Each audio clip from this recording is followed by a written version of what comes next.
ঢাকা ৮ আসনে ভোট পূর্ণ গণনার বিষয়ে যা জানালেন ইসি। ত্রয়োদশ জাতীয় সংসদ নির্বাচনের ফলাফলের গেজেট শনিবারের ১৪ ফেব্রুয়ারির মধ্যে প্রকাশ করা হবে বলে জানিয়েছেন নির্বাচন কমিশনার আব্দুর রহমান মাসুদ।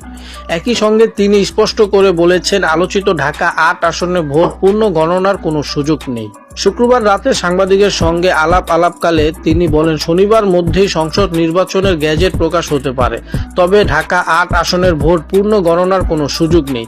ঢাকা ৮ আসনে তীব্র প্রতিদ্বন্দ্বিতা হয় এবং বাংলাদেশের জাতীয়বাদী দল বিএনপির প্রার্থী মির্জা আব্বাস ও জাতীয় নাগরিক পার্টি এনসিপির প্রার্থী নাসির উদ্দিন পাটোয়ারির মধ্যে ফলাফল অনুযায়ী বিএনপির স্থায়ী কমিটির সদস্য মির্জা আব্বাস ৪,৯৮০ ভোটের ব্যবধানে জয়ী হন।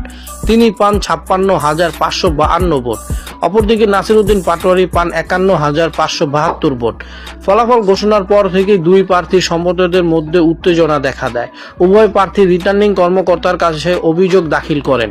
নির্বাচনের দিন রাত ২:৩০টার দিকে সংবাদ সম্মেলনে এনসিপির মুখপাত্র আসিফ মাহমুদ সজীব ভুঁইয়া নির্বাচন কমিশনারের তত্ত্বাবধানে ভোট পূর্ণ গণনার দাবি জানান। অভিযোগ পাল্টা অভিযোগের কেন্দ্রে রয়েছে বাতিল ভোটের বিষয়টি। এই আসনে মোট ২,০৯৭টি ভোট বাতিল করা হয়েছে।